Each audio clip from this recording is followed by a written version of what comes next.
Baik Bapak Ibu sekalian, selamat malam. Jumpa lagi di KPKS Hieronymus. Malam hari ini masih melanjutkan topik perumpamaan tentang kerajaan Allah. Ya.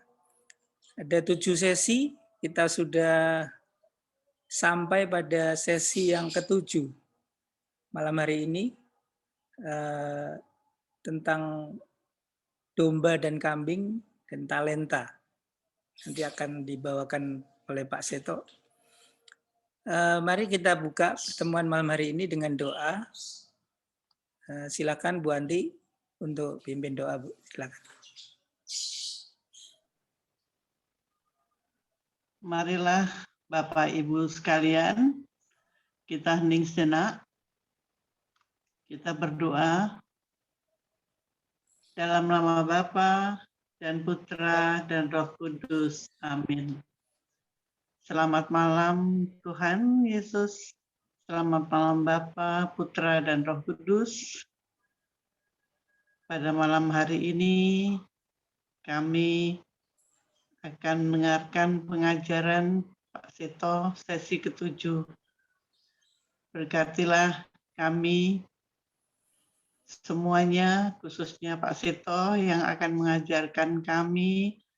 Berilah rahmat-Mu agar kami yang diajar bisa mendengarkan, memahami semua yang diajarkan oleh Pak Seto dan dapat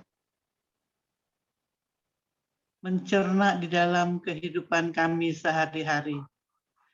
Tuhan, kami juga berdoa untuk Bapak dan Ibu keluarga Hieronymus yang pada malam hari ini belum bisa mengikuti pengajaran Pak Seto.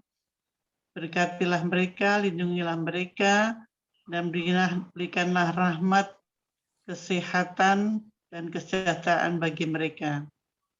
Tuhan, malam ini semuanya kami serahkan padamu, dan terima kasih karena pada pagi hari ini sampai malam kami diberikan kesehatan dan kebahagiaan di dalam kehidupan ini. Terima kasih Tuhan. Kami akan mendengarkan pengajaran Bapak Seto. Kemuliaan kepada Bapa dan Putra dan Roh Kudus, seperti pada permulaan, sekarang, selalu, dan sepanjang segala abad. Amin. Dalam nama Bapa dan Putra dan Roh Kudus. Amin. Terima kasih Bu Anti. Iya, Pak. Mari kita dengarkan pengajaran dari Pak Seto. Silakan Pak Seto.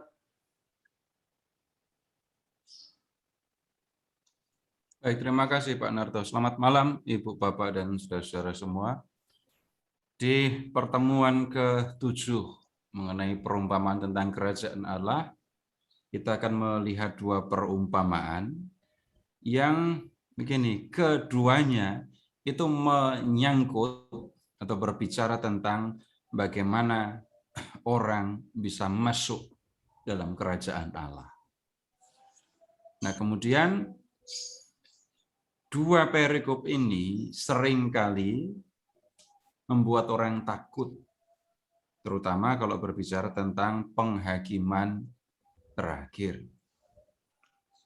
Nah, kenapa membuat takut? Pertanyaannya sebenarnya sederhana saja. Kalau orang mendengar kata pengadilan terakhir, penghakiman terakhir, umumnya orang akan senang atau khawatir, menyambut dengan gembira atau dengan harap-harap cemas. Nah, kemudian kalau jawabannya adalah takut, harap-harap cemas, berarti ada sesuatu yang ada di pikiran kita yang membuat kita takut. Nah, Bapak Ibu, tolong mengingat-ingat lebih dulu. Pernah nggak Bapak Ibu mengalami situasi merasa takut, dan kemudian yang ternyata membuat takut itu adalah apa yang ada di dalam pikiran kita sendiri, bukan apa yang sesungguhnya terjadi. Ya gampang saja, Bapak Ibu ingat waktu kecil saja, kalau pernah takut hantu, Hantunya itu ada di mana? Kelihatan wujudnya langsung apa hantunya itu cuma ada di pikiran? Kemudian Bapak Ibu kalau belajar psikologi, melihat soal psikologis, perhatikan Bapak Ibu kalau ada orang yang mengalami gangguan kecemasan. Yang membuat cemas itu umumnya sesuatu yang nyata, ada perampok di luar dan mau masuk ke rumah saya, atau sesuatu yang tidak jelas karena adanya di dalam pikiran saya. Sebabnya tentu saja bermacam-macam ya, kenapa orang sampai pada gangguan kecemasan. Tetapi yang saya maksudkan, apa yang ada di dalam pikiran bisa mengganggu, bisa membuat orang senang. Nah, kita perhatikan ada yang di dalam pikiran kita mengganggu, membuat kita cemas, membuat kita takut.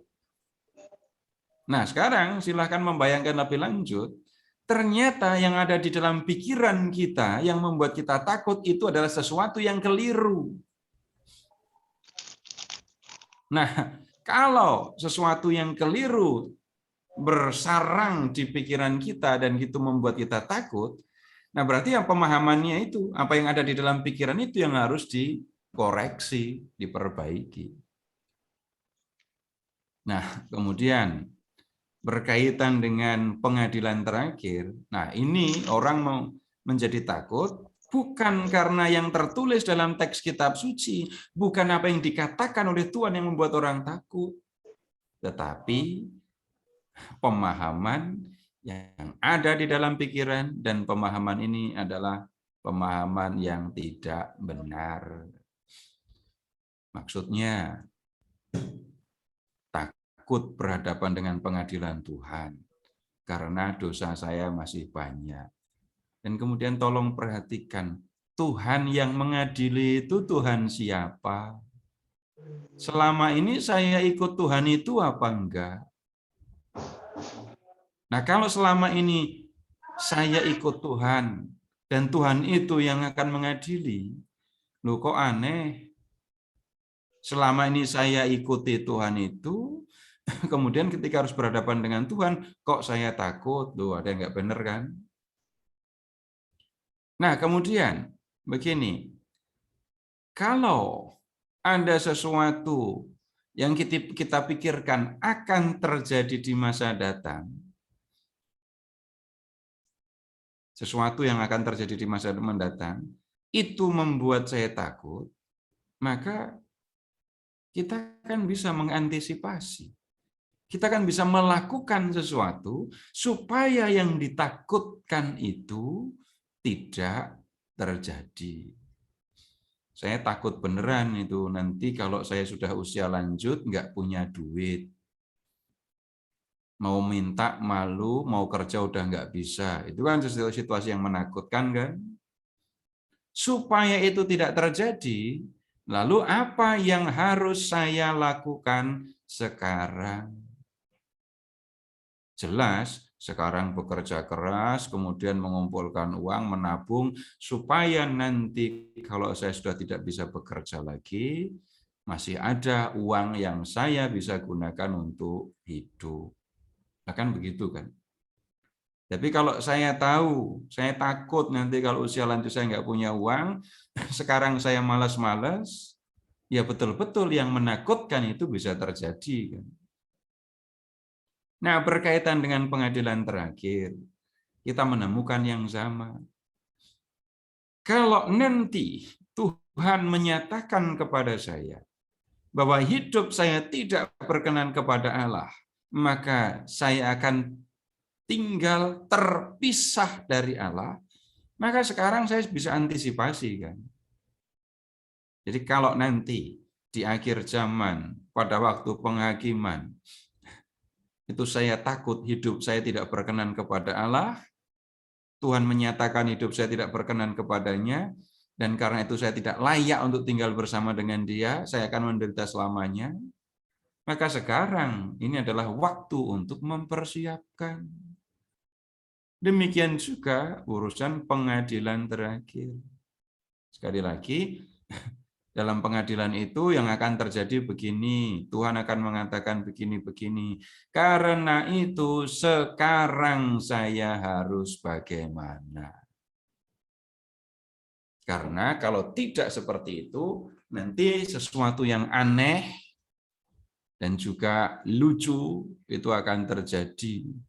Katanya seumur hidup ikut Yesus, disuruh ketemu Yesus kok takut. Ada yang lebih parah lagi. Waktu Yesus tidak memenuhi yang saya minta, saya berani marah sama Tuhan Yesus. Loh, tapi giliran ketemu Tuhan Yesus kok takut? Harusnya kan nggak takut. Harusnya kan kesempatan. Wah, ini kesempatan. Selama ini saya nggak ketemu Yesus langsung, saya marah-marah. Sekarang mumpung saya ketemu Yesus langsung, saya akan marahi. Harusnya kan begitu kalau konsisten. Tapi enggak. Waktu minta nggak dikasih bisa jengkel, bisa marah.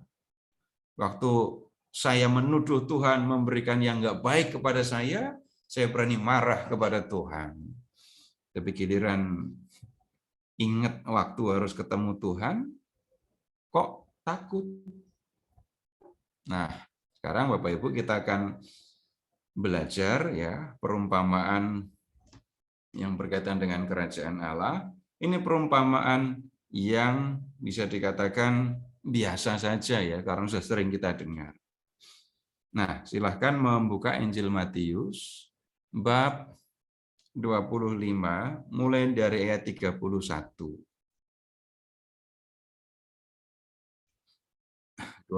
Matius 25 31 sampai dengan 46.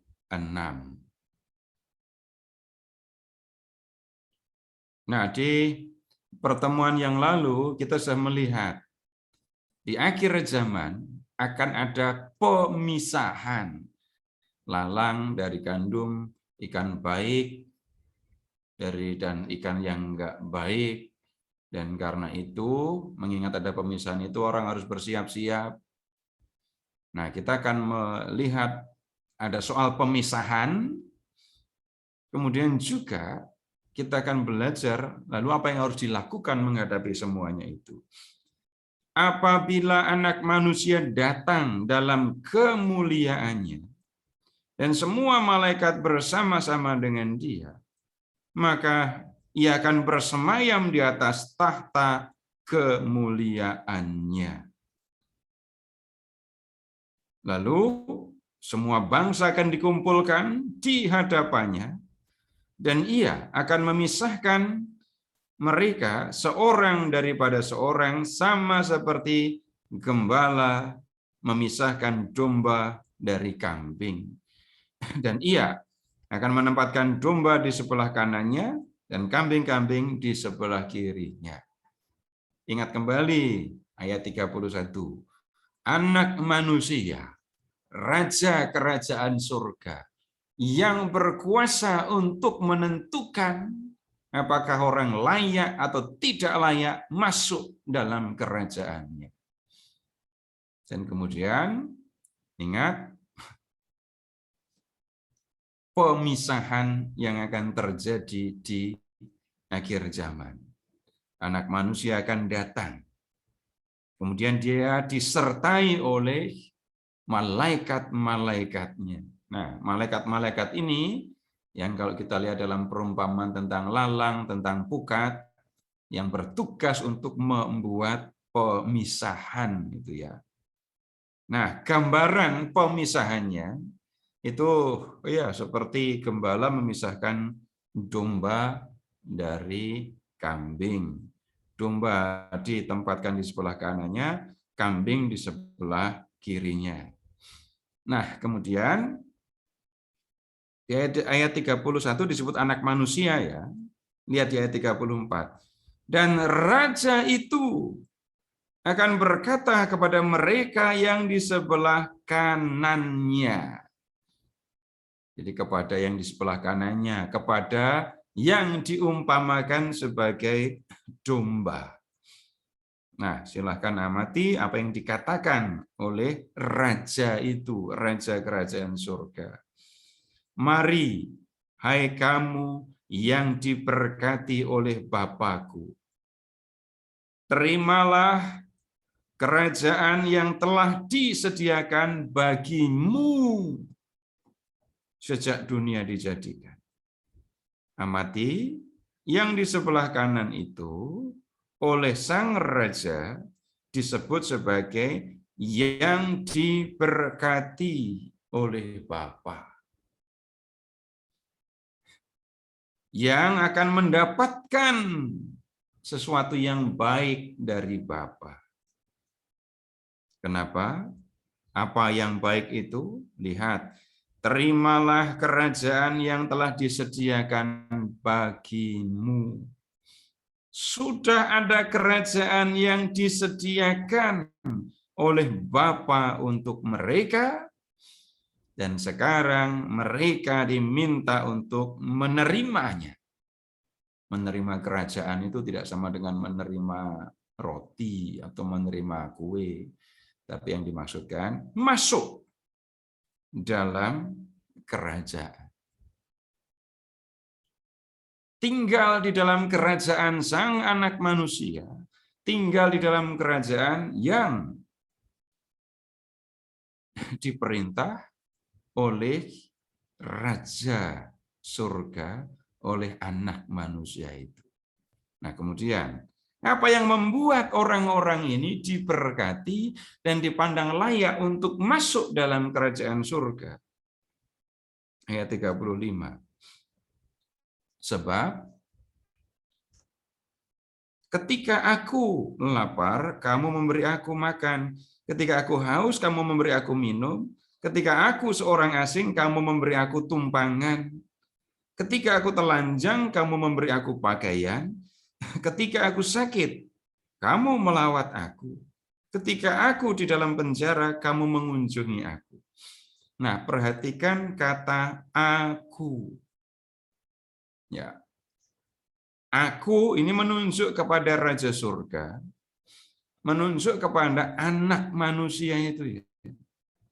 Dan Bapak Ibu lihat ya, ketika Anak Manusia itu datang, dia datang dalam kemuliaannya, disertai oleh para malaikatnya. Mulia, mulia itu berkilau, bercahaya. Silahkan Bapak Ibu mengingat ketika Tuhan Yesus menampakkan kemuliaan di atas gunung Tabor. Di dalam teks memang tidak ada Tabor ya, tapi dalam tradisi dipercaya gunungnya adalah Tabor. Wajah Yesus berubah, jadi berkilau, pakaiannya putih berkilauan. Silahkan membayangkan Raja Kerajaan Surga datang diiringi oleh para malaikatnya. Berkilau, bercahaya. Dan kemudian dia berkata kepada yang di sebelah kanan, waktu aku lapar, kamu memberi aku makan. Waktu aku haus, kamu memberi aku minum.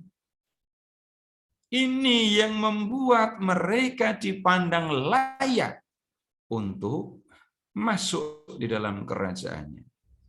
Lebih tepatnya, apa yang dibuat oleh orang-orang di sebelah kanan terhadap Anak Manusia, Raja Kerajaan Surga, itulah yang membuat mereka layak untuk masuk dalam kerajaannya. Nah, kemudian mendengar kata-kata raja itu, orang-orang yang di sebelah kanan ya nggak menyangka.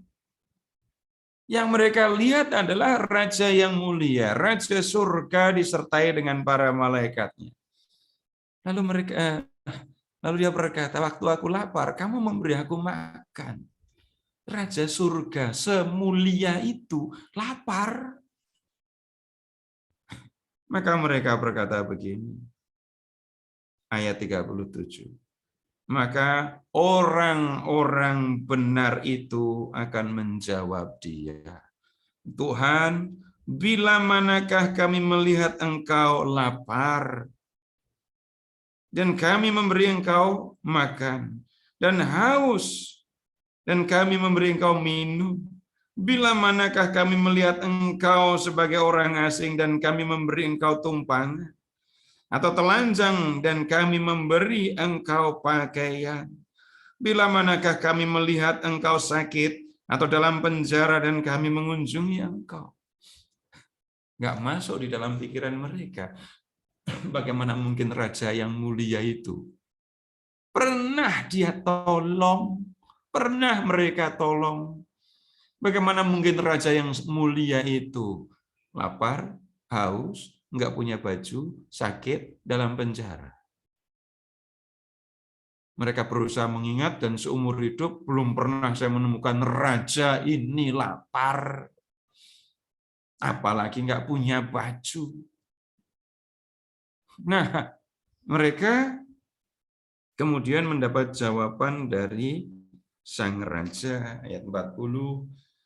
Dan raja itu akan menjawab mereka, aku berkata kepadamu, sesungguhnya segala sesuatu yang kamu lakukan untuk salah seorang dari saudaraku yang paling hina ini, kamu telah melakukannya untuk aku.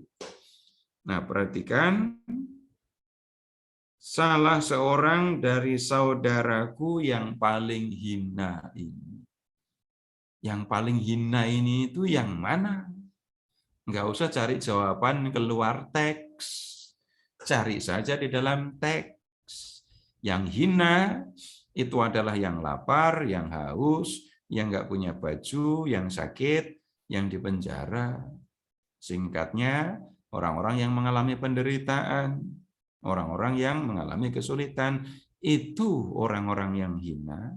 Dan kemudian raja itu mengatakan, mereka itu saudaraku.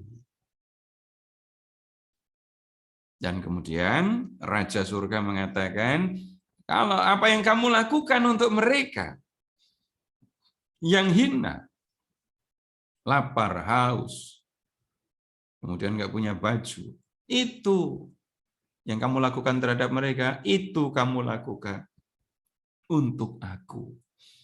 Jadi kalau tadi aku mengatakan ketika aku lapar, kamu memberi aku makan, yang kamu kerjakan sebenarnya adalah kamu memberi makan saudaraku yang lapar.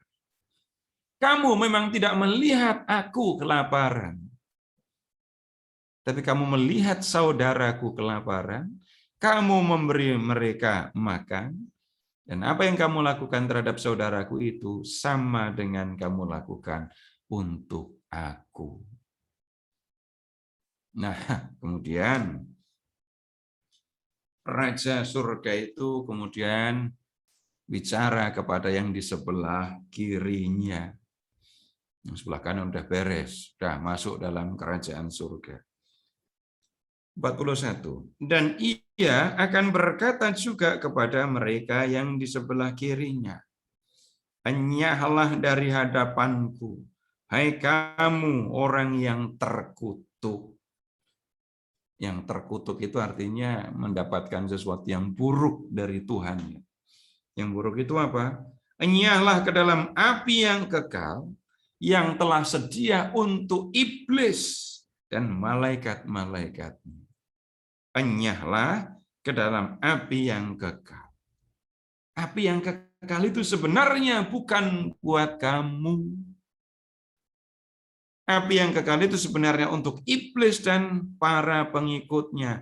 Malaikat-malaikat yang mengikuti iblis berontak terhadap Allah. Sedangkan untuk manusia, untuk kamu sebenarnya sudah disediakan kerajaan. Ini sebenarnya untuk kamu sudah disediakan kerajaan. Tapi kamu terkutuk. Kamu harus enyah dari hadapanku, enyah ke dalam api yang kekal, yang sesungguhnya tidak disediakan untuk kamu, melainkan untuk iblis dan malaikat-malaikatnya. Nah, kemudian api yang kekal. Bapak Ibu ngomong jelek ini ya, Pilih banjir atau kebakaran? Ya pasti nggak akan pilih. Tapi mana yang akan lebih membuat orang menderita? Air atau api? Bapak Ibu bisa berenang di dalam air, bisa berendam di dalam air. Tetapi berapa menit Bapak Ibu bisa bertahan di dalam api? Enak aja ngomong menit gitu ya. Hitungan detik orang nggak akan tahan ada di dalam api. Nah, sekarang silahkan membayangkan api yang kekal.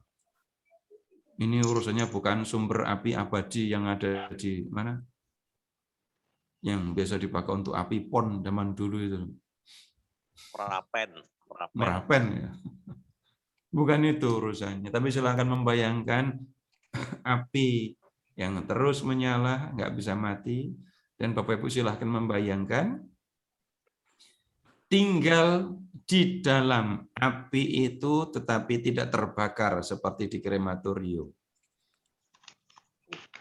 Nah, ini kan penderitaan, ini kan siksaan yang luar biasa. Ya, kalau ada di dalam api, lalu terbakar, lalu musnah, itu lebih nyaman. Mendingan musnah daripada tinggal di dalam api yang kekal ini. Nah, kemudian kenapa orang-orang yang di sebelah kiri yang diumpamakan dengan kambing itu dienyahkan ke dalam api yang kekal itu? Ayat 42. Sebab ketika aku lapar, kamu tidak memberi aku makan. Ketika aku haus, kamu tidak memberi aku minum. Ketika aku seorang asing, kamu tidak memberi aku tumpangan. Ketika aku telanjang, kamu tidak memberi aku pakaian. Ketika aku sakit dan dalam penjara, kamu tidak melawat aku. Ya sama pemahamannya dengan yang di sebelah kanan tadi. Perasaan waktu hidup di dunia, kita nggak pernah melihat raja itu kelaparan.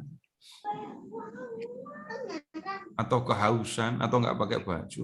Seandainya saya waktu itu melihat raja itu, raja kerajaan surga itu lapar, haus, nggak punya baju, pastilah aku akan menolongnya. Tetapi ya keheranan mereka, keterkejutan mereka, kemudian dijawab oleh raja itu. Nah, lihat ayat 45. Maka ia akan menjawab mereka, aku berkata kepadamu sesungguhnya, segala sesuatu yang tidak kamu lakukan untuk salah seorang dari yang paling hina ini, kamu tidak melakukannya juga untuk aku. Jadi Tuhan, Raja, Anak Manusia masih mengatakan yang sama. Kamu lihat kan waktu hidup di dunia, orang-orang yang hina, orang-orang yang nggak punya baju, nggak punya makanan, yang sakit, kamu lakukan apa untuk mereka? Nggak lakukan apa-apa kan? Nah, apa yang tidak kamu lakukan untuk mereka, ya itu tidak kamu lakukan untuk aku. Kenapa? Mereka saudara-saudaraku kok. Aku hadir di dalam diri mereka, tapi kamu tidak melihat aku. Kamu hanya melihat orang itu nggak punya baju, nggak punya makanan, nggak punya minuman, dan kamu mengabaikannya. Kamu tidak tahu, kamu tidak sadar, kamu tidak peduli bahkan ketika aku ada di dalam diri mereka. Nah, aku berkata kepadamu, sesungguhnya, maaf, saya lompat, pindah. Bab 46. Dan mereka ini akan masuk ke tempat siksaan yang kekal, tetapi orang benar ke dalam hidup yang kekal. Nah, Bapak Ibu, ini teksnya, lalu saya akan menyampaikan beberapa hal untuk klarifikasi. Kalau kita memperhatikan perikop ini saja, maka kita akan melihat, yang menentukan kita masuk surga atau tidak itu perbuatan. Kalau yang menentukan orang masuk surga atau tidak itu perbuatan, lalu bagaimana mungkin kita mengatakan surga itu karunia? Nah, Bapak Ibu, teks ini tidak bisa dibaca lepas dari keseluruhan Injil, bahkan keseluruhan Perjanjian Baru. Ya, jelas bahwa semua berangkat dari Allah yang mengasihi manusia. Dan kemudian Allah yang mengasihi manusia itu mengutus anaknya yang tunggal untuk menyelamatkan manusia dari dosa. Untuk memahami hal ini, Bapak Ibu cukup mengingat nama Yesus. Nah, silahkan Bapak Ibu membuka lagi Matius bab 1 ayat 21. Matius bab 1 ayat 21.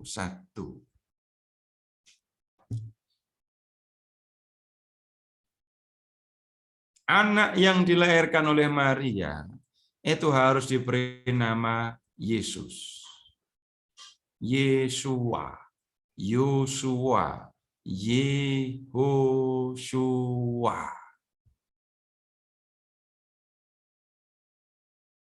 Artinya Allah menyelamatkan. Nah, kemudian anak itu harus diberi nama Yesus karena dialah yang akan menyelamatkan umatnya dari dosa. Yesus datang ke dunia untuk menyelamatkan manusia dari dosa dengan persembahan dirinya sebagai korban di kayu salib.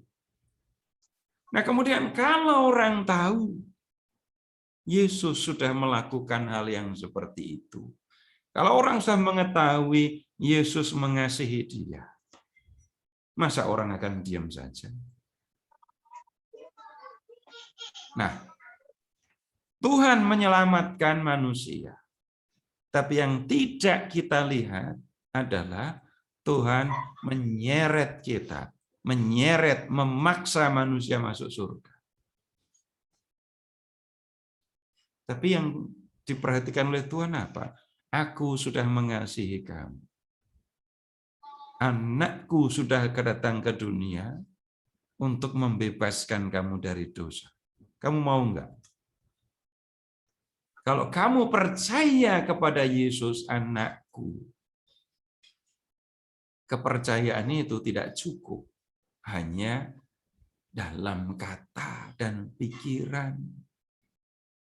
Kalau kamu percaya aku mengasihi kamu, kalau kamu percaya bahwa Yesus mati untuk keselamatanmu, maka kamu akan menyesuaikan hidupmu dengan kehendakku. Kalau kamu sadar Yesus sudah mengasihi kamu, maka kamu pun akan mengasihi Yesus. Nah, Bapak Ibu, bagaimana kita mengasihi Yesus? Ya, sederhana saja. Bahasa jahatnya, Tuhan Yesus tidak memerlukan apa-apa dari kita. Baju yang kita miliki sebaik apapun nggak ada gunanya untuk Tuhan Yesus. Sekarang. Mau duit seberapa banyak, Bapak Ibu mau transfer ke surga, nggak ada gunanya. Tuhan nggak memerlukan itu. Tapi yang kita lihat, Tuhan hadir dalam diri saudara-saudaranya. Siapa saudara-saudaranya itu? Yang mengalami kesulitan, yang mengalami penderitaan, yang mengalami kesusahan. Nah, jadi kita melihat, Bapak Ibu, perikop ini tidak lepas ya dari yang lain. Jadi jangan sampai membaca perikop ini semata-mata sebagai perikop lepas dari yang lain, lalu kemudian menyimpulkan, oh kalau begitu yang menentukan keselamatan kita itu perbuatan kita. Bukan perbuatan yang akan menyelamatkan, Tuhan menyelamatkan. Kalau saya percaya Tuhan mengasihi saya, maka kepercayaan itu akan saya wujudkan dengan mengasihi Dia. Tapi mengasihi Tuhan yang tidak kelihatan, nggak mungkin saya lakukan. Tuhan menunjukkan, kasihi saudara-saudaraku. Nah, Bapak Ibu, begini, ini yang kita perlu belajar. Perikop ini itu untuk orang-orang yang sedang diadili di akhir zaman, atau untuk manusia yang masih hidup di dunia. Gampang kan pertanyaannya? Masih hidup. Jelas ini perikop untuk yang masih hidup.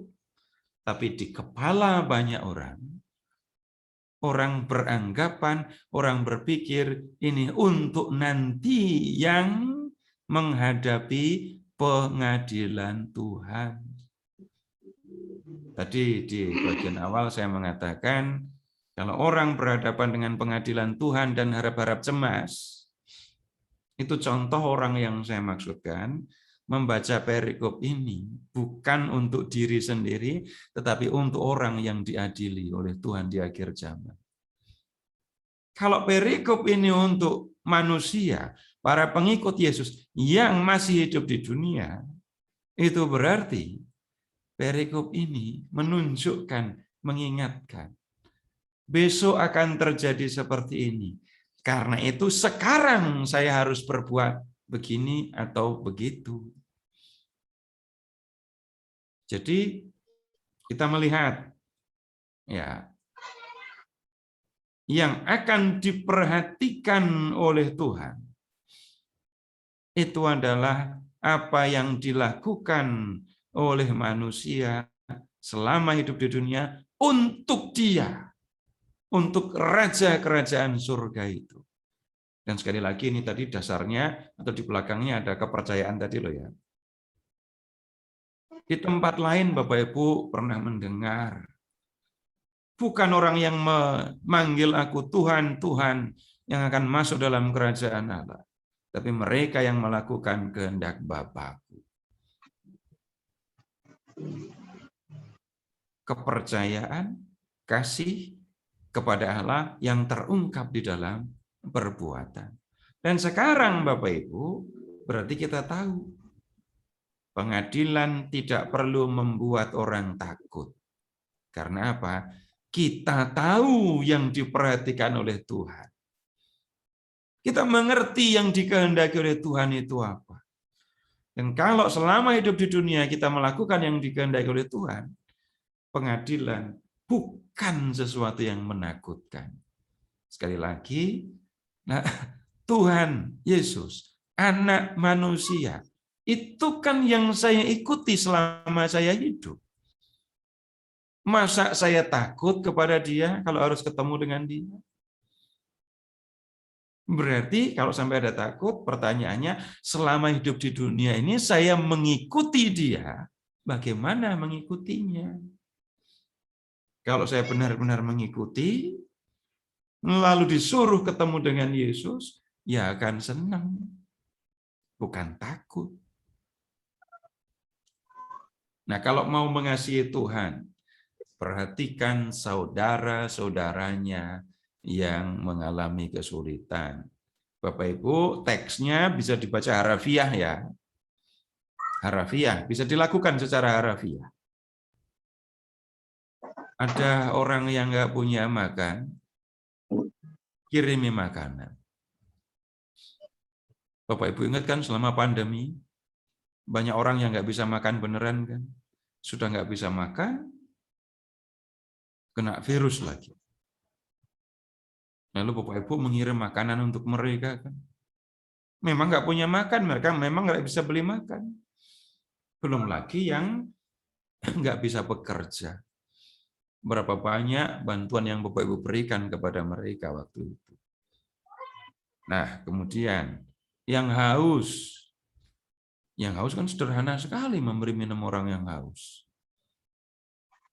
Nah, yang repot itu kalau membaca harafiah,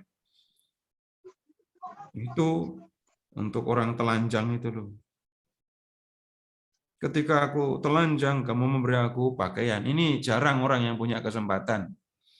Nggak banyak orang punya kesempatan ini.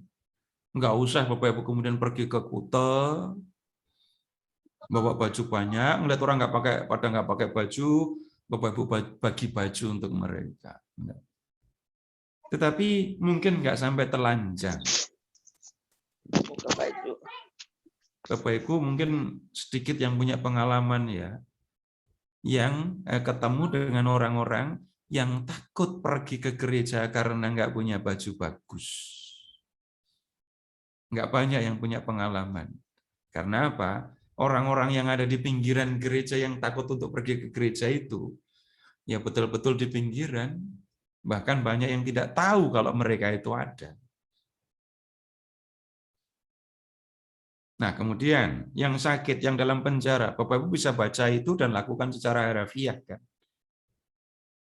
Tetapi bisa jadi juga Bapak Ibu di dalam kehidupan kita sekarang ada yang berbeda yang untuk dilakukan. Yang mungkin tidak sesuai lagi, atau mungkin kita harus mencari bentuk yang baru, atau kita melihat saudara Yesus itu dalam rupa, dalam bentuk yang lain. Saya masih ingat Bapak Ibu, waktu saya kecil itu ada pengemis yang langganan di rumah ibu saya. Pengemis, tinggal di desa tapi ada pengemis yang keliling. Dan yang dilakukan oleh ibu saya itu yang membuat saya bisa ingat sampai sekarang. Ke dapur, piring, ambil piring, nasi, sayur, lauk, lalu orang yang mengemis itu disuruh duduk, lalu makan. Nah, mungkin waktu itu sesuai ya. Tetapi Bapak Ibu, kalau Bapak Ibu tinggalnya bukan di tempat seperti Ibu saya tinggal, Bapak Ibu tidak akan menemukan itu. Bapak Ibu tinggal di apartemen, tungguin 24 jam, nggak akan ketemu orang kayak gitu. Ya nggak akan ketemu lah. Tapi Bapak Ibu bisa melihat, mengamati, memperhatikan siapa yang perlu ditolong, siapa yang perlu dibantu. Kalau di sekitar tidak ada, Bapak Ibu akan menemukan orang-orang yang memang perlu mendapatkan pertolongan itu. Dan sekali lagi Bapak Ibu, ini dilakukan dengan kesadaran bahwa Tuhan, Raja, Anak manusia, pemilik kerajaan surga, sudah mengasihi aku, lalu dia hadir dalam diri orang-orang yang menderita itu, dan orang-orang yang mengalami kesulitan itu menjadi kesempatan bagiku untuk menunjukkan kasih kepada Raja Surga. Baik Bapak Ibu, sampai di sini dulu. Silakan kalau ada yang mau disampaikan. Silahkan. Bapak Ibu yang mau bertanya mungkin.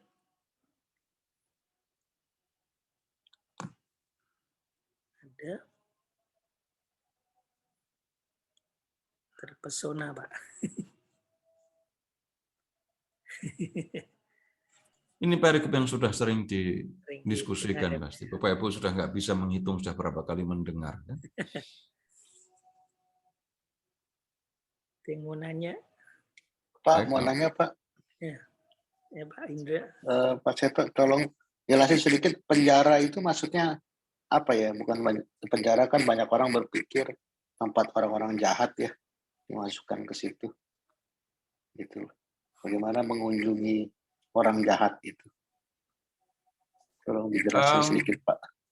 Baik, kalau bicara penjara di zaman kuno, memang ya ada urusan dengan penjahat, ada. Tapi kalau yang mendapat perhatian di sini itu bukan soal jahatnya mereka, tapi menderitanya mereka. Ya, menderitanya mereka. Sama dengan orang telanjang itu tadi loh. Itu urusannya nggak punya baju, menderitanya. Penjara juga bicara tentang ya penderitaan. Tunggu dulu, menderitanya di dalam penjara itu bagaimana? Di Perjanjian Baru, Bapak Ibu, situasinya berat loh ya. Bapak Ibu dulu waktu kecil pernah ngeliat kartun orang di dalam penjara itu bajunya hitam putih itu loreng, garis hitam putih itu, lalu ada bola besi, lalu ada rantainya itu. Dulu kartun orang di penjara begitu. Nah itu dulu beneran begitu. Atau bahkan dirantai, lalu di rantainya ditembok, bukan di bola besi. Nah, itu memang situasi yang membuat orang menderita. Nah, kemudian, kalau sekarang bicara orang yang ada di dalam penjara, ya bagaimanapun mereka mengalami kesulitan, mereka menderita ada di dalam penjara itu. Mau sejahat apapun, namanya di penjara, ya nggak enak. Saya dulu waktu kuliah malah berani sekali masuk ke lembaga pemasyarakatan. Tapi giliran sekarang malah nggak berani. Untuk tahu penderitaan orang yang ada di dalam penjara, perlu cari orang yang sudah pernah di penjara kan? Nggak usah ya. Tapi saya bisa ngelihat kok. Untuk contoh ya, Bapak Ibu jangan membayangkan kamar mandi yang ada sekat-sekatnya, pancuran, keran terbuka. Kemudian ketika mereka makan, yang akan makannya itu begini, piring aluminium itu, nasi, lauk, sayur. Di atasnya ditumpukin piring, ada nasi, lauk, sayur. Tumpuk lagi dengan piring begitu sampai tinggi. Itu di lembaga pemasyarakatan. Dan kemudian kalau sudah di sel itu lebih mengerikan lagi. Napasnya bisa gantian karena ini kapasitas untuk 10 orang, diisi 30, 40 atau 50 orang. Tidur bisa gantian, yang satu duduk, yang sebagian duduk, sebagian berbaring. Begitu seterusnya. Nah, yang diperhatikan soal menderitanya. Bukan soal, wah dulu mereka melakukan ini dan itu. Jadi penderitaannya itu. Ini jadi bahkan tidak menunjuk ini dipenjara karena kejahatan atau dipenjara karena salah tangkap atau dipenjara karena membela, malah nggak diperhatikan soal itu. Begitu, Pak. Oke, Pak. Oke. Ya. Ada lagi? Belum, Pak. Tapi Bapak Ibu juga tahu kan ya ada komunitas-komunitas, kelompok-kelompok yang melayani dalam penjara gitu ya. Ada. Itu tadi saya bisa cerita, tapi cerita saya sudah dari zaman dulu waktu kuliah. Nah, sekarang sudah enggak apa ya. Ya bagian saya bukan ke situ lagi, bukan saya tidak mau, urusannya bukan itu. Tapi pernah misalnya di lembaga pemasyarakatan di Malang, Lowok Waru, itu lembaga pemasyarakatan besar. Ya ada yang Katolik juga di situ. Lalu bikin acara Natalan di LP. Lalu di penjara wanita, itu juga di LP wanita, juga seperti itu, buat acara. Hanya membuat mereka supaya mereka senang gitu. Nggak gampang masuk, nggak gampang. Saya tahu juga. Tapi kami dulu mendapatkan apa menyebutnya ya, sudah bicara dengan pihak apa ya pejabat di penjara itu. Tapi kalau Bapak Ibu mau nengok seseorang di dalam penjara, izinnya macam-macam, ya harus dilewati. Kalau menengok pribadi loh ya, tapi kalau bikin kegiatan mungkin ya bisa berbeda. Kontaknya yang harus dihubungi siapa bisa berbeda. Begitu, Pak. Lalu yang tidak ada di dalam teks ini siapa? Ketika aku kesepian, ketika aku usia lanjut dan sendirian. Nah, kan begitu. Bapak Ibu, ya lo ini mungkin Bapak Ibu akan menemukan lebih gampang menghadapi. Karena apa? Orang tua hidup sendirian. Itu situasi yang tidak gampang loh ya. Kemudian yang lain lagi, ketika aku nggak bisa melanjutkan sekolah, ketika aku diusir oleh orang tuaku. Macam-macam. Dan Bapak Ibu, ini hanya sekali lagi yang ada di dalam teks, bisa dipahami harafiah, tapi itu hanya sebagian dari persoalan hidup manusia yang membuat orang menderita. Ada banyak hal lain yang bisa dialami. Kalau masih kurang banyak, tanya sama Mbak Ike itu.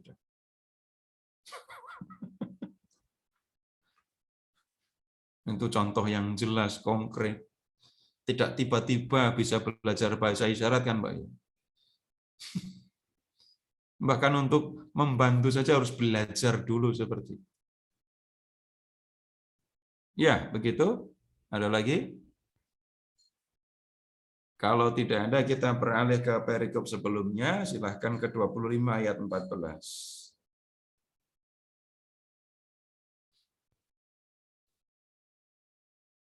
Kita lihat kisahnya dulu ya, perumpamaannya dulu.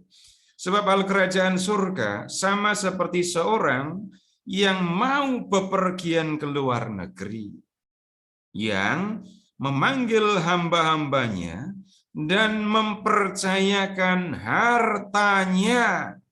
Perhatikan, hartanya kepada mereka. Harta ya. Dan satuan untuk harta itu muncul di ayat 15 dan seterusnya. Yang seorang diberikannya 5 talenta, yang seorang lagi 2, dan yang seorang lain lagi 1, masing-masing menurut kesanggupannya. Perhatikan lagi, mempercayakan hartanya. Nah, kemudian bagaimana mempercayakan harta itu? Kepada yang seorang diberikan harta 5 talenta. Yang kedua dipercaya untuk mengurus, dipercaya untuk mengelola 2 talenta.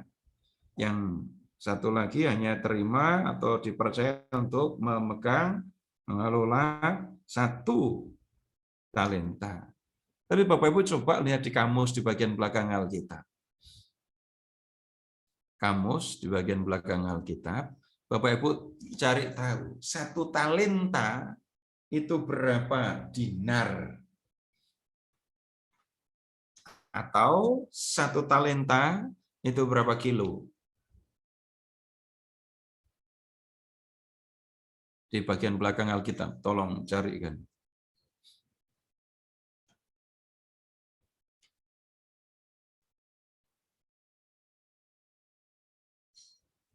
Berapa dinar 1 talenta? 6.000 dinar. 6.000 dinar. Dinar ya. Iya. Kemudian Bapak Ibu silahkan mengingat perumpamaan tentang orang upahan di kebun anggur. 1 dinar itu adalah upah untuk 1 hari kerja. Ya. Kalau 6.000 dinar, 1 talenta 6.000 dinar kan? Berarti 6.000 dinar itu upah untuk 6.000 hari kerja. Nah, 6.000 ini tolong dibagi 30 saja. 30.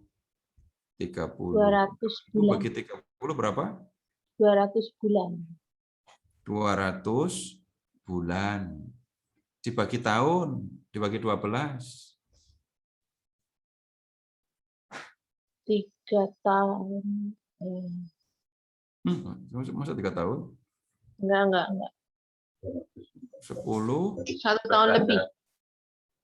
10 tahun. 120 itu 10 tahun. Masih 80 bagi 12,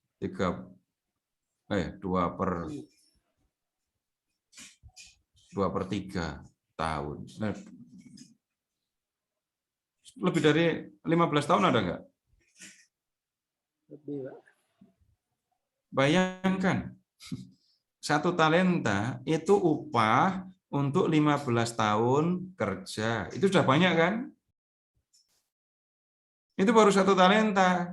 Kalau 2 talenta, upah kerja 30 tahun.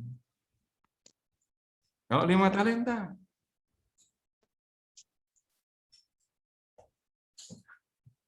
Jadi harta yang dipercayakan kepada 3 hamba ini banyak. Kemudian Bapak Ibu coba lihat, 1 talenta itu berapa kilogram?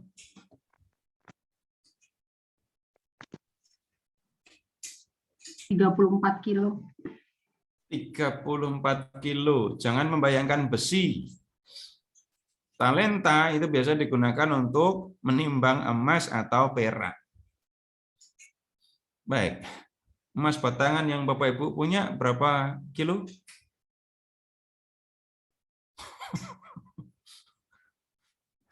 Udah, silakan hitung sendiri. 1 kilo emas itu duitnya berapa? Silahkan kali 34, itu baru 1 talenta. Sekali lagi, uang yang dipercayakan kepada ketiga hamba ini jumlah yang besar, bukan jumlah kecil. Ya, bukan 5 koin, 2 koin, 1 koin, bukan. Nah, kemudian kembali ke Matius 25. Lalu beralih ke ayat 16. Segera pergilah hamba yang menerima 5 talenta itu.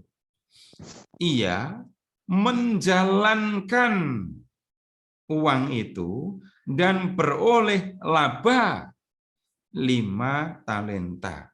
Perhatikan kata laba. Itu kan sama dengan untung kan?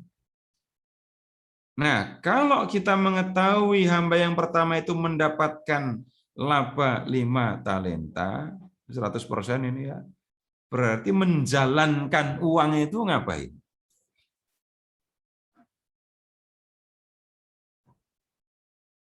Ini model penggunaan uang zaman kuno ya, jangan bilang tanam saham atau jual beli mata uang asing. Tapi kita bisa menggunakan pemahaman yang sederhana. Kalau ada laba, ini urusannya apa? Jual beli kan ya? Ada untung rugi, ada untung kok.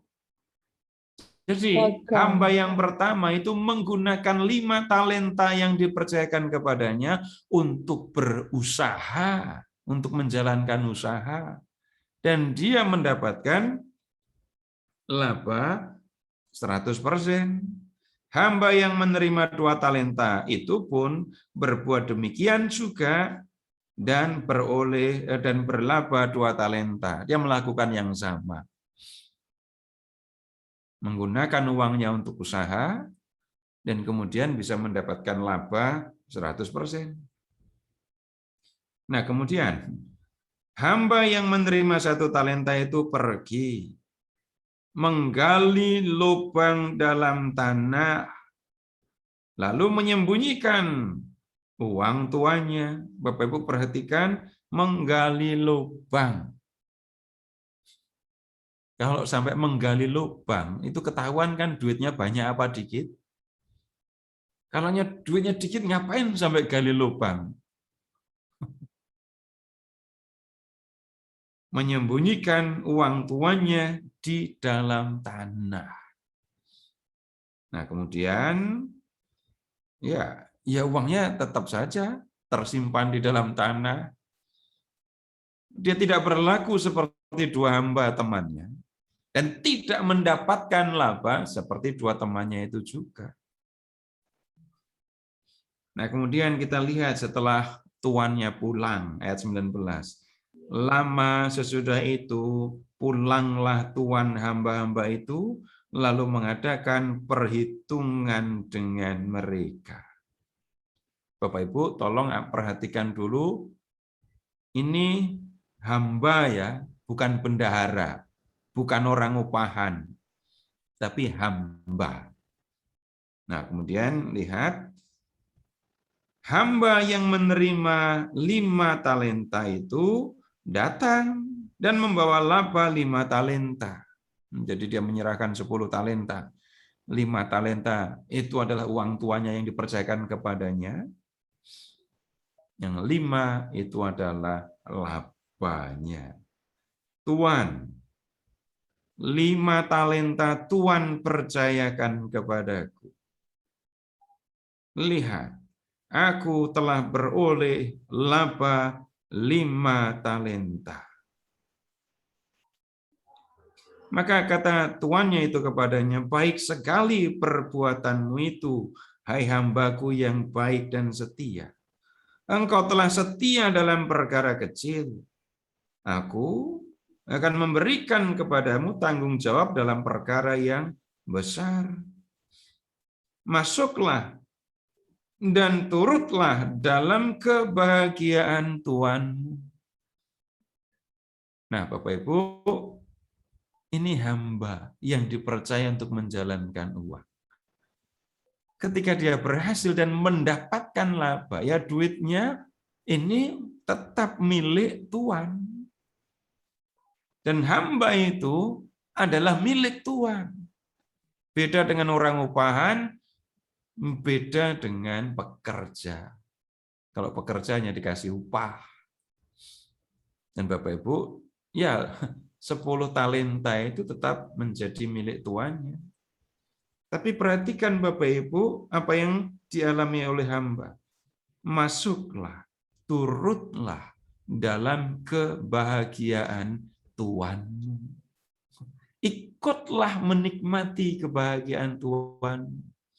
Bukan diberi, ini kamu udah untung 5 talenta kan? Nah ini yang 3 talenta dan modalnya aku ambil, 2 talenta itu untuk kamu. Enggak begitu. 5 plus 5 talenta tetap milik tuannya, tetapi hamba itu mendapatkan tempat yang istimewa. Masuklah, turutlah dalam kebahagiaan Tuhan.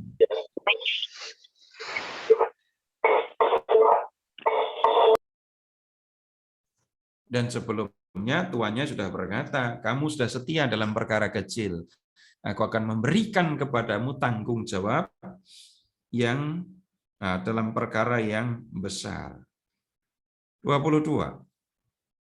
Lalu datanglah hamba yang menerima 2 talenta itu, katanya, Tuan, 2 talenta Tuan percayakan kepadaku. Lihat, aku telah beroleh laba 2 talenta. Ini tentu saja ini ya, hamba yang pertama dan kedua ini ketika menghadap kepada tuannya dan memberi laporan, gembira sekali kan, senang sekali kan. Ini Bapak Ibu yang kerjanya marketing, kalau akhir bulan bisa jualan melampaui target, kalau laporan gimana? Senang apa sedih? Senang. Nomor 1 bukan soal komisinya dulu ya Bu. Insentifnya juga pasti dapat banyak, tapi bisa melampaui 100%. Itu kan kegembiraan sendiri. Nah, 2 orang hamba ini menjalankan uang dan memperoleh laba 100%. Laporannya pun senang. Maka kata tuannya itu kepadanya, baik sekali perbuatanmu itu, hai hambaku yang baik dan setia. Engkau telah setia memikul tanggung jawab dalam perkara yang kecil. Kecil. 2 talenta dibilang kecil. Aku akan memberikan kepadamu tanggung jawab dalam perkara yang besar. Masuklah dan turutlah dalam kebahagiaan Tuhanmu.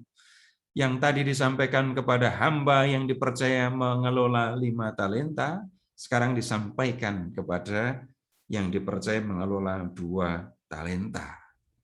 Nah, kemudian 24.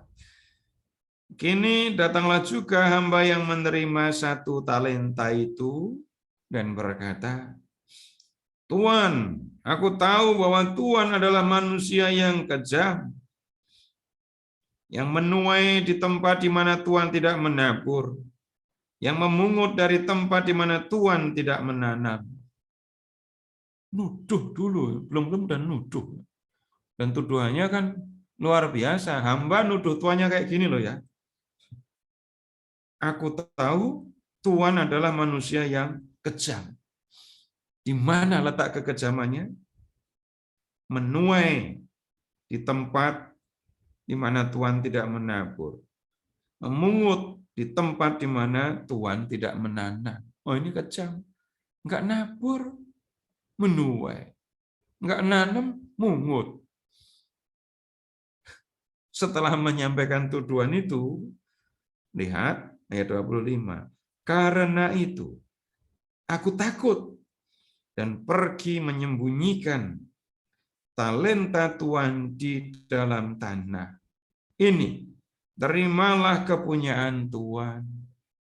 Dia mengatakan, ya karena dia tahu tuannya adalah orang yang kejam, dan kemudian dia takut. Yang ditakuti apa sebenarnya? Kalau tuannya itu kejam, tahu kalau tuannya kejam, masa malah disembunyikan uangnya? Enggak takut dengan kekejaman tuannya. Tapi rupanya Bapak Ibu, Tuhan itu tahu ya apa yang dilakukan, apa yang terjadi dengan hamba yang ketiga ini. 26. Maka jawab tuannya itu, hai kamu hamba yang jahat dan malas. Jadi kamu sudah tahu bahwa aku menuai di tempat di mana aku tidak menabur dan memungut dari tempat di mana aku tidak menanam. Karena itu, sudahlah seharusnya uangku kau berikan kepada orang yang menjalankan uang, supaya sekembaliku aku menerimanya serta dengan bunganya. Nah, lihat yang dikatakan oleh tuannya. Harusnya berikan uang itu, serahkan uang itu kepada orang yang menjalankan uang. Ini perumpamaan yang diambil dari masyarakat kota ini pasti ya. Yang sudah ada transaksi, bahkan ada ini menjalankan uang, lalu nanti kalau aku pulang aku bisa terima uang ya dan bunganya. Ini bisa jadi menjalankan uang itu berusaha, memberikan uang kepada orang yang berusaha, tapi nanti ada bagi hasil dari keuntungan yang diterima, atau itu sistem bank di zaman kuno. Meminjam, kemudian yang meminjam harus membayarkan bunga.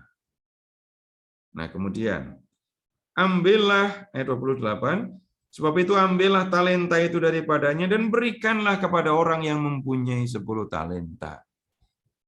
Karena setiap orang yang mempunyai, kepadanya akan diberi, sehingga berkelimpahan. Tetapi siapa yang tidak mempunyai, apapun juga yang ada padanya akan diambil daripadanya. Ini kalimat yang seringkali susah dimengerti. Ya, Bapak Ibu begini, pakai perumpamaan atau kiasan yang biasa ya. Kalau Bapak Ibu punya akun bank, lalu punya ATM. Ada ATM-nya ya. Bapak Ibu punya uang di situ, saldonya 500.000. Apa yang akan terjadi dengan uang itu? Sekali lagi ada ATM-nya ya. Ada biaya administrasinya kan, lama-kelamaan 500.000 jadi apa? Hilang. Tapi kalau Bapak Ibu punya 5 miliar, taruh di tempat yang sama, uang itu akan menjadi lebih banyak, jadi lebih banyak lagi. Kemudian kita bicara yang berbeda lagi. Bapak Ibu silahkan mengingat ini, kalau atau waktu Bapak Ibu mulai belajar tentang Tuhan. Belajar sedikit, lalu berhenti dan nggak belajar lagi, apa yang akan terjadi? Belajar tentang Tuhan, belajar tentang kitab suci sedikit, habis itu nggak belajar lagi. Ya pengetahuan itu akan hilang. Lupa. Enggak berpengaruh. Tapi Bapak Ibu silahkan lihat, ketika Bapak Ibu mulai banyak belajar tentang kitab suci, mulai banyak belajar tentang Tuhan. Pengetahuan Bapak Ibu berkembang, lebih cepat lagi berkembang. Lebih luas lagi pengetahuan. Lihat lagi. Berkaitan dengan ayat 29, setiap orang yang mempunyai kepadanya akan diberi. Ini ngomong hamba yang punya 5 talenta tadi. Yang tidak mempunyai apapun juga yang ada padanya akan diambil. Ini ngomong yang punya 1 talenta. Dalam perjalanan berikutnya, Bapak Ibu, kita bisa menerapkan pemahaman ini dalam konteks yang berbeda. Tapi itu tunggu dulu. Dan campakkanlah hamba yang tidak berguna itu ke dalam kegelapan yang paling gelap. Lihat Bapak Ibu. Ayat 26. Hamba itu dikatakan jahat dan malas. Kemudian di ayat 30 dikatakan dia adalah hamba yang tidak berguna. Yang berguna itu yang bagaimana? Yang 2 itu tadi. Yang menjalankan uang yang dipercayakan tuannya kepadanya. Nah, Bapak Ibu, ini perumpamaannya ya. Maknanya bagaimana? Nah, kita akan lihat sekarang. Silahkan kembali ke ayat 14. Hal kerajaan surga. Jadi jelas ini bicara tentang kerajaan surga. Tapi aspek mana dalam kerajaan surga yang diperbincangkan? Bapak Ibu tolong mengingat, tuan itu pergi ke luar negeri. Ya kan? Ketika mau pergi, dia mempercayakan harta kepada 3 orang hamba. 2 orang hamba menjalankan uang, 1 hamba menyembunyikan uangnya. Lalu, ya, lama sesudah tuan itu pergi, lama ya. Kemudian hamba itu tuan itu datang, lalu membuat perhitungan. Dan dalam perhitungan itu, hamba yang menjalankan uang dikatakan masuklah dalam kebahagiaan tuan. Hamba yang terima 1 talenta, yang malas, yang tidak berguna, tidak masuk dalam kebahagiaan tuannya, tapi akan dicampakkan dalam kegelapan yang paling gelap. Kita tidak menemukan makna yang diberikan oleh Tuhan Yesus, Bapak Ibu ya. Tetapi Bapak Ibu, kita bisa melihat perikop-perikop di bab 25, bahkan mulai dari 24 ayat 29, ini bicara tentang akhir zaman. Jadi, waktu Tuhan datang dan membuat perhitungan, itu adalah akhir zaman. Tuannya itu adalah anak manusia, yaitu Yesus, Raja Kerajaan Surga. Dan kemudian hamba-hamba itu, itulah manusia. Nah kemudian Tuhan memberikan talenta kepada manusia. Bapak Ibu, kalau mendengar kata talenta, ini waktu kecil saya jengkel dengan kata ini, dan perikop ini sama sekali tidak menyenangkan buat saya. Kenapa? Bapak Ibu pakai pemahaman yang biasa. Kalau orang mendengar kata talenta, orang mengerti arti talenta itu apa? Talenta itu artinya apa? Dalam pemahaman umum, pemahaman biasa. Bakat. Bakat kan? Bakat. Kenapa saya dulu jengkel? Ya saya dikasih tahu talenta itu sama dengan bakat. Nah waktu kecil, bapak saya pinter nari, kakak adik saya pinter nari, saya nggak bisa. Bapak saya pintar nembang. Saudara-saudara saya bisa semua. Saya nggak bisa. Kemudian kakak saya itu kalau voli jagoan. Saya voli cuma sekedar bisa. Ketika sekolah, melihat teman-teman saya, loh mereka pintar macam-macam. Kalau orang bicara bakat, Bapak Ibu, sebutkan bakat. Sebutkan yang disebut bakat itu apa saja. Yang waktu Bapak Ibu kecil dulu. Nyanyi, Nyanyi, gambar, lukis. gambar, lukis. Ini ngomongin seni kan? Iya. Terus olahraga. Oke. Ada yang waktu kecil sudah bakat akuntansi gitu. Nggak pernah diomongin itu. Bakat itu seringkali cuma menyebut soal seni, olahraga itu. Nah, ketika saya tidak merasa kurang dalam dua hal itu, saya merasa tidak punya bakat. Padahal harusnya kan mengembangkan talenta. Nah, talenta apa yang harus saya kembangkan? Dan kalau Bapak Ibu masih berpikir bakat itu seperti itu, Bapak Ibu masih mengembangkan bakat? Saya nggak yakin. Bapak Ibu masih ikut lomba nari? Dan yang mengembangkan talenta, mengembangkan bakat, Bapak Ibu masih lakukan sekarang? Masih pertandingan ini? Bapak masih futsal? Lalu berencana untuk mengikuti pertandingan nasional futsal? Udah nggak ngomong itu lagi. Kemudian setelah saya belajar Bapak Ibu, pertanyaan saya jadi jelas sekali. Memangnya Tuhan Yesus sedang ngajar olahraga? Apakah Tuhan Yesus sedang ngajar seni? Enggak kan? Udah jelas kan itu. Perikop ini tidak, dalam perikop ini Tuhan tidak sedang mengajar olahraga, tidak sedang mengajar seni, tapi sedang mengajar tentang kerajaan surga.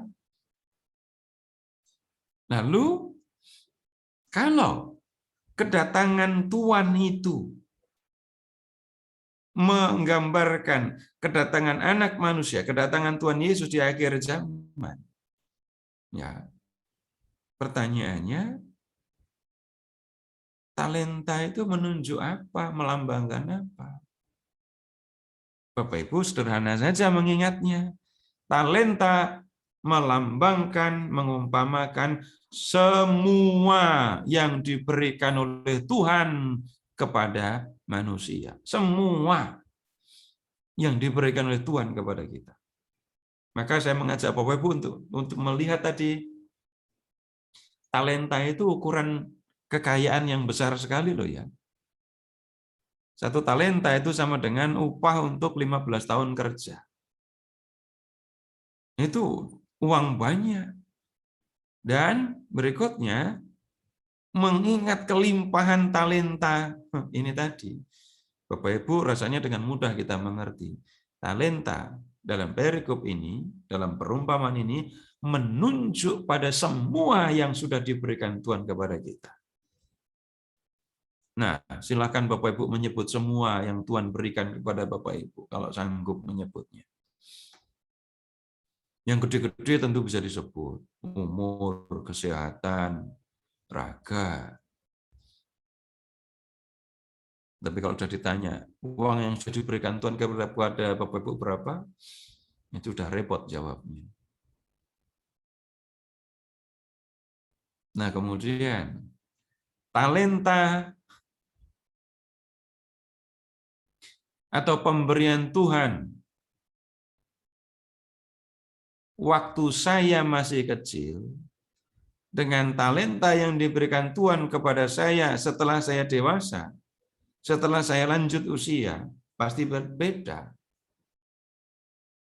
Opa, oma masih mau disuruh itu ngisi acara joget di itu 17-an. Nanti bareng sama cucu-cucu joget di panggung. Ya nggak apa-apa, tapi nggak biasa saja. Karena orang tua dan anak-anak diberi talenta yang berbeda oleh Tuhan. Nah, kemudian sekarang begini, ketika manusia hidup di dunia, Tuhan memberikan begitu banyak hal. Tuhan memberikan talenta kepada manusia. Dan kemudian selama hidup di dunia, Tuhan meminta manusia menggunakan, menjalankan talenta yang diberikan oleh Tuhan itu. Nanti pada akhir zaman, waktu manusia harus ketemu dengan Tuhan, dia harus mempertanggungjawabkan semua yang sudah diberikan oleh Tuhan itu. Semua yang sudah diberikan oleh Tuhan kepada kita, pada waktunya nanti akan diminta pertanggungan jawab. Aku sudah memberikan kepadamu ini. Kamu gunakan apa selama kamu hidup di dunia? Jangan sampai nanti Tuhan mengatakan, kamu hamba yang jahat, kamu hamba yang tidak berguna. Jangan sampai Tuhan mengatakan itu. Yang harusnya terjadi, menjalankan talenta, menggunakan semua yang diberikan Tuhan untuk melakukan apa yang dikehendaki Tuhan, sehingga pada waktunya nanti kita bisa mempertanggungjawabkannya kepada Tuhan. Nah, Bapak Ibu, sampai di sini apakah ada yang mau disampaikan? Silahkan kalau ada.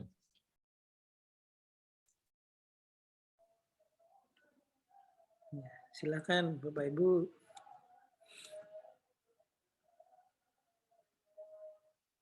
Talenta.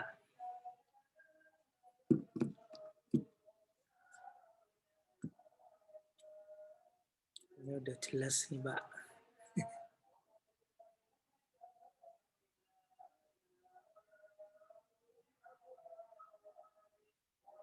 Baik, sekarang begini Bapak Ibu. Jadi dua perumpamaan tentang akhir zaman ini tidak terutama berbicara besok akan terjadi apa. Tapi dengan dua perumpamaan ini, Tuhan Yesus mau mengajarkan kepada kita, sekarang aku harus berbuat apa. Jadi kesalahan yang bisa dilakukan adalah sekarang nggak buat apa-apa, maka ketika berhadapan dengan pengadilan Tuhan, cemas, takut. Nah, kita sudah belajar. Ini loh yang dikehendaki oleh Tuhan. Dalam pengadilan, di hadapan Tuhan, ini yang akan diperhatikan oleh Tuhan. Maka saya sudah mengikuti Tuhan, kan? Saya tahu yang dikehendaki oleh Tuhan. Maka saya tidak akan menunda untuk melakukan apa yang dikehendaki Tuhan. Selama saya masih hidup di dunia, berarti Tuhan masih memberi saya talenta. Dan kemudian setiap saat, setiap tahap dalam kehidupan kita, ya kita diberi talenta dan kita dipanggil, diingatkan untuk menggunakan.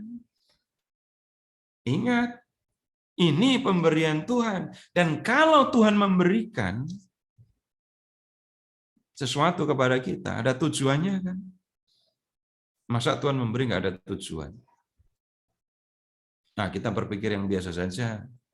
Bapak Ibu memberikan sesuatu kepada anak, kepada orang tua, kepada istri, kepada suami. Ada tujuannya kan? Dan kemudian tujuannya satu dengan yang lain bisa berbeda, bisa berbeda. Yang kita lihat dalam perikop ini, mempercayakan untuk menjalankan.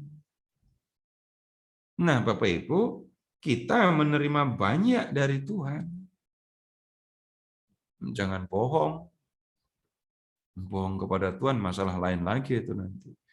Tuhan memberikan macam-macam banyak sekali kepada kita. Tapi kemudian pertanyaannya, saya tahu nggak tujuannya kenapa Tuhan memberikan ini dan itu kepada saya? Dan saya sudah gunakan itu untuk melakukan yang dikehendaki Tuhan apa enggak? Nah, bisa jadi ada konflik, tidak jelas, bisa jadi. Tapi kita yang diajak untuk mempertimbangkan. Misalnya begini, ya Tuhan minta saya untuk memperhatikan orang-orang miskin. Maka begitu terima gaji, duitnya nggak digunakan untuk mengurus keluarganya, nggak dipakai untuk menafkahi istri dan membiayai sekolah anak-anaknya, duitnya dibagi orang-orang miskin semua. Ya, membagi, menolong orang miskin itu jelas baik ya. Tapi kemudian kalau itu dilakukan sampai kemudian anaknya, istrinya malah kelaparan, nah kita perlu memperhatikan, kita perlu kebijaksanaan. Kita sendiri yang harus berpikir Tuhan menghendaki bagaimana. Komunikasi, kedekatan dengan Tuhan tentu akan menolong. Kalau Tuhan memberikan ini, memberikan itu, nah ini untuk apa? Kemudian kasus yang bisa jadi sangat mencolok ya. Dan banyak orang kemudian berubah dan memang berpikir ketika orang menghadapi kesempatan ini loh. Sebenarnya saya waktu itu sudah divonis mati loh. Sebenarnya dokter sudah mengatakan kalau waktu saya hidup saya itu cuma 6 bulan. Tapi sudah 20 tahun terlewati, saya masih hidup. Nah, ketika saya dikatakan sebenarnya saya mati dalam waktu 6 bulan, tapi kemudian saya masih tetap hidup, sudah langsung muncul pertanyaan harusnya, Tuhan menghendaki apa? Kenapa saya masih hidup, walaupun secara medis harusnya saya sudah nggak hidup lagi? Nah, situasi ini yang seringkali membuat orang bertanya, tapi ini situasi yang berat, keras. Ya. Dan Bapak Ibu jangan nunggu mengalami yang seperti itu. Enggak semua punya kesempatan untuk mengalami sakit berat, nyaris mati, divonis mati, tapi tetap hidup. Enggak semua mengalami loh, dan jangan coba-coba. Dan enggak perlu nunggu mengalami yang seperti itu. Sampai sekarang pun, ya kita sudah langsung bisa bertanya, Tuhan sudah memberikan ini dan itu kepada saya, lalu Tuhan menghendaki saya berbuat apa? Besok kalau saya ketemu Tuhan, gampang saya cerita. Nah, Bapak Ibu, itu yang kita bisa pelajari dari perumpamaan tentang domba dan kambing dan perumpamaan tentang talenta. Begitu Pak Narto. Baik Pak Seto, terima kasih banyak. Ada yang mau nanya lagi mungkin? Pak, saya nanya lagi dong. Iya, silakan Pak Indra. Pak Seto, cuma pengen tahu aja. Selama 7 sesi ini kan kita belajar perumpamaan semua dari Matius ya. Yang dari Markus sama Lukas itu mirip-mirip Pak ya. Gimana? Cuma pengen penjelasan aja Pak. Judulnya kan perumpamaan tentang kerajaan Allah. Jadi kita tidak belajar tentang semua perumpamaan. Jadi tidak semua perumpamaan. Nah di Injil Lukas ada banyak perumpamaan, tapi tidak semuanya atau bagian besarnya tidak bicara tentang kerajaan Allah. Yang paralel dengan perumpamaan tentang talenta itu ada perumpamaan tentang uang mina. Jadi misalnya Bapak Ibu ingat perumpamaan di Lukas itu bendahara yang tidak jujur, orang Samaria yang murah hati, domba, dirham, anak yang hilang. Nah, itu kan tidak bicara tentang kerajaan Allah. Dan kalau di Injil Markus yang bicara tentang perumpamaan, perikop yang bicara perumpamaan, itu khususnya ada di bab 4. Yang kita diskusikan itu yang cuma ada di Injil Markus itu, yang perumpamaan tentang benih yang tumbuh itu. Nah, kemudian hamba yang berjaga yaitu ada di Markus, tapi perumpamaan-perumpamaan tentang kerajaan Allah banyak di Matius. Kalau di Matius Itu lihat bab 13, lihat juga bab 24-25. Nah, jadi perumpamaan tentang domba dan kambing yang di ayat 31 tadi, itu cuma ada di Matius ini. Dan perumpamaan-perumpamaan yang lain, lalang di ladang gandum, ukat, kemudian 10 gadis, itu hanya ada di Matius. Jadi itu masalahnya. Oke Pak, thank you Pak. Baik. Baik. Baik Pak Seto, terima kasih banyak.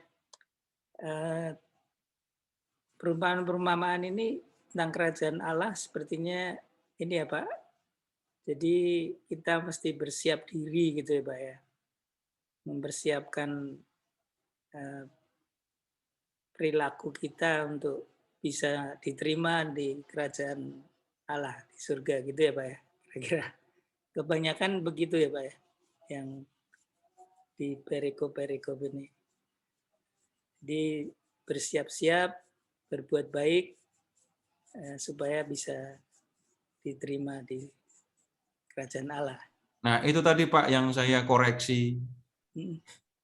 Berbuat baik supaya masuk surga, itu tadi yang saya koreksi di awal kan ya. Supaya jangan sampai itu lepas, karena itu yang seringkali dituduhkan kepada orang Katolik.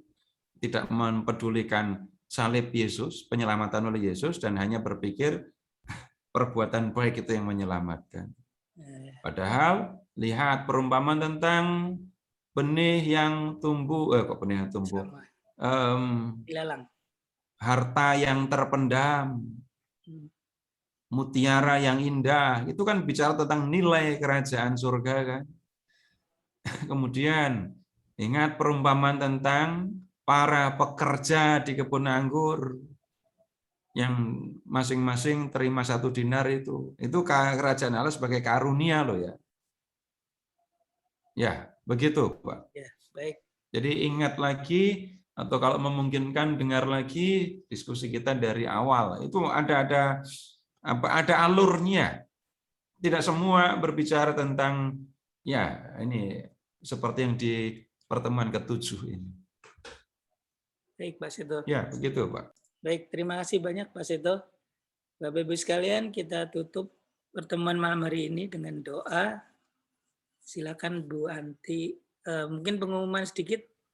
Nanti hari Kamis minggu depan kita akan ada pertemuan dengan Romo Thomas Suratno, Romo Paroki Stefanus, akan membahas tentang dogma-dogma Bunda Maria. Jadi nanti akan ada pengumumannya. Baik, silakan Bu Anti untuk menutup dengan doa, Bu. Silakan Bu. Terima kasih Pak Narto. Bapak Ibu sekalian, marilah kita hening sejenak. Dalam nama Bapa dan Putra dan Roh Kudus. Amin. Tuhan, Engkau telah memberikan kami talenta agar kami dapat melaksanakan kehendak-Mu. Tuhan Yesus, Engkau adalah penyelamat dosa-dosa kami dan Engkau selalu mengasihi kami. Terima kasih Tuhan Yesus atas penyertaan dari awal hingga akhir pertemuan malam hari ini. Engkau hadir di tengah-tengah kami dan di dalam saudara-saudara kita yang kesusahan dan menderita. Berilah kami rahmat-Mu untuk selalu mengasihi sesama kami yang sedang menderita, karena Engkau selalu hadir di tengah-tengah kami. Kami juga ingin sekali masuk kerajaan surga. Tuhan Yesus, sebentar lagi kami akan berpisah dan beristirahat di tempat kami masing-masing. Berkatilah, lindungilah, dan jagalah kami, sebab Engkau Tuhan dan pengantara kami, dan penyelamat kami, kini dan sepanjang segala masa.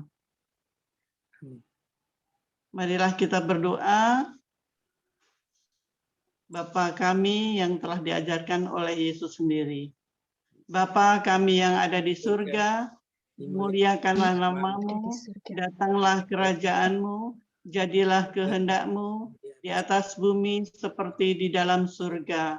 Berilah kami rezeki pada hari ini dan ampunilah kesalahan kami, seperti kami pun mengampuni yang bersalah kepada kami, dan janganlah masukkan kami ke dalam pencobaan, tetapi bebaskanlah kami dari yang jahat. Amin. Bunda Maria, terima kasih atas penyertaan-Mu. Salam Maria, penuh rahmat Tuhan sertamu. Terpujilah engkau di antara wanita, dan terpujilah buah tubuhmu Yesus. Santa Maria, Bunda Allah, doakanlah kami yang berdosa ini, sekarang dan waktu kami mati. Amin. Kemuliaan kepada Bapa dan Putra dan Roh Kudus, seperti pada permulaan, sekarang, selalu, dan sepanjang segala abad. Amin. Dalam nama Bapa dan Putra dan Roh Kudus. Amin. Terima kasih Bu Anti. Selamat malam Bapak Ibu sekalian. Terima Terima kasih Pak Seto. Ya, terima kasih Pak Seto. Terima kasih Pak Seto.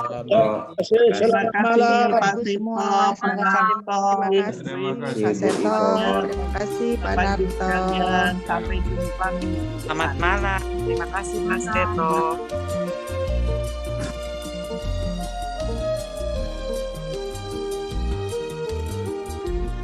Tuhan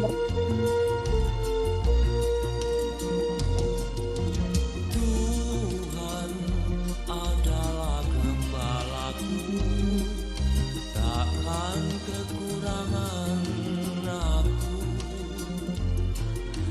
Dia membaringkan aku di padang yang berumput hijau.